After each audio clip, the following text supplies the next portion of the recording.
என்னைக்குமே இல்லாமல் இன்னைக்கு ஊரில் கொஞ்சம் வேகமாகவே எந்திரிச்சிட்டாமா. நானும் செல்வம் வெளியில் வந்து எங்கள் அத்தை ஆஹா இன்னைக்கு மழை வரப்போதே 2 பேரும் அதிசயமாக வேகமாலே எந்திரிச்சிட்டிங்க அப்படின்னு கிண்டல் பண்ணிட்டு இருந்தாங்க.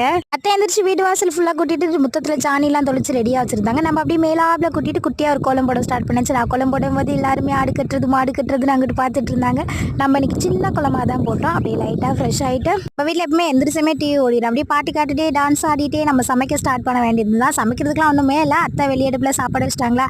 நைட்டு வச்சிருந்த குழம்பு மட்டும் லைட்டாக ஹீட் பண்ணிட்டு எல்லாருக்குமே இன்னைக்கு பிளாக் டீ தான். எல்லாருமே டீயை குடிச்சிட்டு நைட் இந்த கலர் கோலப்படி எல்லாமே காய வச்சிருந்தானே அதுக்கு டப்பா தேடுறதுக்கு எனக்கு பாதி நேரம் ஆகி போச்சு. இருந்தாலும் ஒரு 2-3 டீ டப்பா தான் இருந்தது. அதில் கொட்டி வச்சுட்டு அத்தை டைம் ஆகுது வேமா கிளம்புன்னு சொல்லிட்டே இருந்தாங்க. நம்ம தான் சாரி கட்டுறதா இருந்தால் ரொம்ப டைம் ஆகும்ல. பட் வந்து எனக்கு சின்ன மாமியா போய் கூட்டிட்டு அதுக்கப்புறம் தானே போவோம். அப்போ சின்ன மாமியா வீட்டு பக்கத்தில் தானே நம்ம அம்மா வீடு. அதனால அம்மா வீட்டில் போய் சாரி கட்டிக்கலாம் அப்படின்னு எனக்கு வேண்டியதை எல்லாமே ஒரு பேக்கில் எடுத்தாச்சு. சென்னையிலேருந்து வரும்போதே பூ வாங்கிட்டே தான் வந்தேன். ஃப்ரிட்ஜ் ரொம்ப கூலிங்காக இருந்திருக்கும் போல அப்படியே ஐஸ் கட்டி ஆயிடுச்சு. சரி கொஞ்சம் நேரம் 1 நேரம் வச்சு நல்லா இருந்தால் அப்புறம் வச்சுக்கலாம், என்ன பண்ணுறது.